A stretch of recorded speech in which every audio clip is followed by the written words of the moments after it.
In Berlin, a Syrian refugee attacks an innocent passerby just because he's wearing a kippah, the traditional Jewish headgear. The unprovoked assault shocked Germany. The country's Jewish community, around 100,000 people, is becoming increasingly fearful that a new kind of anti-Semitism may be on the rise, linked to the growing number of Muslim migrants. We visit the Jewish Michalski family. When the Syrian refugees started to arrive, they opened their Berlin home and offered shelter to one for a year. It worked out well. Wenzel Michalski says his 14-year-old son even changed school so he could continue to be with classmates from a migrant background. At the end of his first week at this public school, the teacher asked around, "Which houses of prayer do you know?" When it was my son's turn, he said, "Synagogue." And the teacher asked, "Eh? Why do you know about synagogues? Are you a Jew?" And he answered, "Yes." And that was the end. Immediately afterwards, the bullying started. He was kicked and beaten. The situation escalated. I heard that your son was threatened with a very realistic-looking replica of a pistol. The aggressor simulated a shot to his head, a mock execution.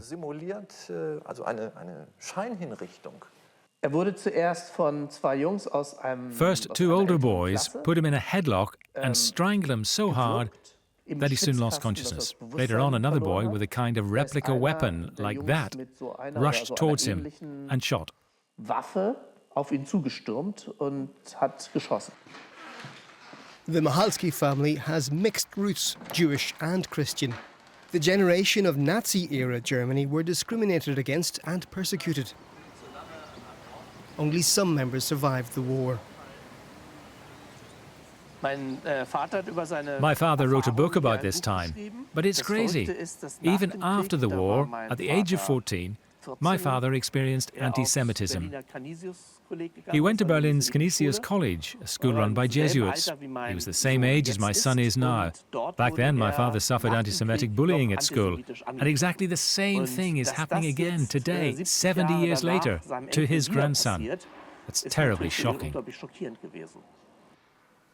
Michalski says the school authorities and social workers failed to prevent the anti-Semitic bullying. To escape it, the Michalskis moved their son to another school. Because of this experience, my son started to learn karate. He's quite proud that he got his red belt, his first karate belt. On top of that, he does weight training. And really, he's already built up some muscles, like quite a few other Jewish kids around here as well. The vast majority of Muslims in Germany support democratic principles of religious tolerance. But some Berlin neighbourhoods, such as Neukölln, come under scrutiny from German intelligence agencies on the look for suspected links to Hamas and Hezbollah. Here, there's no need to go undercover to record shocking hate speech. The Jews must be erased. Hitler killed 90% of them. He left just over 10%. That's good. If Hitler hadn't killed the Jews at that time, they would have taken over the whole world. But those words don't reflect the views of the overwhelming majority of Muslims in this community. We asked people how they felt about living in peaceful coexistence and life in a multicultural society. We're all human beings, whether you're a Jew, a German, a Christian, a Muslim. One has to respect all Muslims, Christians and Jews around the world. Everyone has to respect each other. Meet to Respect is an anti-discrimination project in which Ender and Joelle take part. This Muslim-Jewish team take their message to mixed background schools. Joelle is active in the Jewish community and married to an Orthodox rabbi. Ender, for a long time, was head of Berlin's biggest mosque. Do you know the meaning of the word discrimination? During my first year at school, I was an outsider because I didn't speak German very well. My mother is a Pole, so I'm a Pole too, and because of this, quite a lot of people say to me that I steal. When I wanted to play with Turkish kids, sometimes they excluded me because I'm Kurdish. It's okay to be and to feel different, but it's not okay to get and to feel excluded. The Meet to Respect project speaks out against any kind of discrimination. The young people discover that Jews, Muslims and Christians share common values and learn to accept each other's differences. Muslims, Christians and Jews can be best friends. Friendship is better than war. For me, it was important. All this about Jews and talk of exclusion. It's not easy for us children. I mean, in general, children don't choose their religion themselves.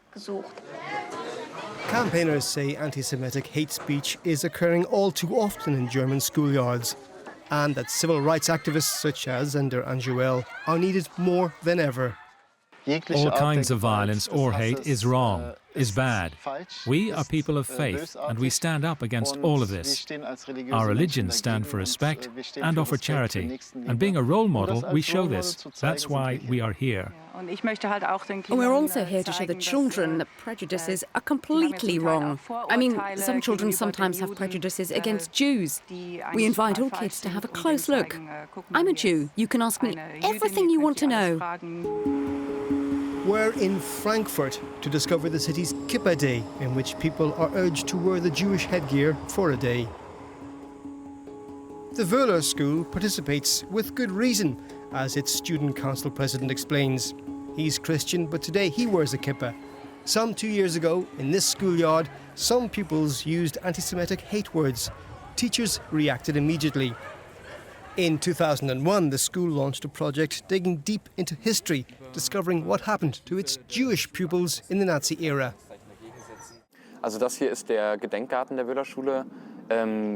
That's our school's memorial, where we commemorate those students who were murdered during the Nazi era. Today, we take part in the city's Kippah Day to protest against anti-Semitism. This morning, we've already distributed 130 kippahs in front of the school. At the same time, it's important to go further. We're not only raising the alert about anti-Semitism, but all kinds of discrimination. For many years, Rabbi Daniel Alter had the role of monitoring anti-Semitism. In 2012, while wearing a kippah, he was beaten up. The rabbi's young daughter witnessed the attack, in which he was set upon by a group of young Muslims who broke his cheekbone. Some in Germany fear Islamic-inspired hatred towards the Jews is rising with the influx of migrants. On the one hand, it is completely the right decision, in my opinion, that such a wealthy country as Germany, within the bounds of possibility, welcomes people fleeing war and persecution. That is right, I am for it. But on the other hand, just think of Syria, for example. A lot of refugees are fleeing societies where hatred of Jews and hatred of Israel are almost an integral part of the state.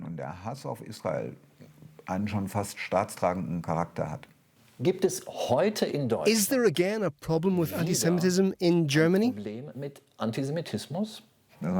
We are right now in the 21st century, and in Berlin there are groups on the streets shouting, "Hamas, Hamas, Jews to the gas."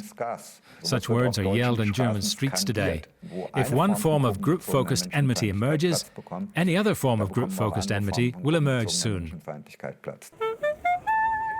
Symbolic actions such as Kippah Days may not be enough to stem the tide. Anti-Semitism activists say school authorities and teachers should be trained to deal with hate speech when it arises.